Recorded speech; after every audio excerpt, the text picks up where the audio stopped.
Welcome. In this video, I'll show you how to cancel your Shopify subscription or even close your Shopify store. All right. If you found this video helpful, please leave a like and subscribe to the channel for more such tutorials. So first up, you gotta log into your Shopify store. Okay. In here, once you're on your dashboard, you can go ahead and go to the bottom left and click on settings. Wait for it to load. Now, once it loads, just go ahead and find plan in this tab. Okay. Click on plan. Wait for it, and you actually have the two options in here. Okay, first one is that you have the option to pause the subscription. Okay, if your store is currently on an active plan with the first invoice paid, you have the option to pause your current store and continue working on it at a reduced rate. This is an ideal option if you want to take some time to decide whether you'd like to carry on with building your store. And the second one is what we're going to do today is by canceling and closing the store. Okay. By the way, if you have other subscriptions from Shopify and you just wanted it to be canceled, not your whole store, you can go ahead over to view all subscriptions in here and cancel them one by one. Okay.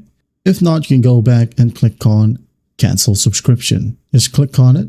And here, as you can see, it says to avoid unwanted charges, make sure that you cancel any app subscriptions you signed up for outside of Shopify.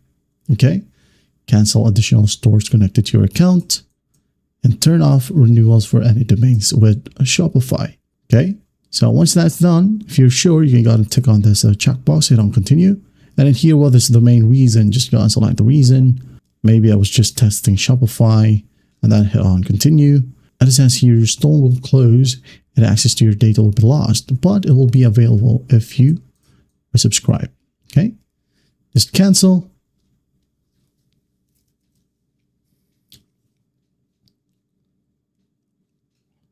Your option right there might not be a cancel, but deactivate. Okay. You have that option as well, especially if you have paid accounts. Okay. Just click on deactivate store. You basically just do the same thing. Okay. Again, deactivate store, hit on continue, select the reason, and then in the last pages, it will ask you to deactivate now. So just go ahead and click on that button and you're good to go. All right. Well, I hope this video helps and I'll see you in the next one.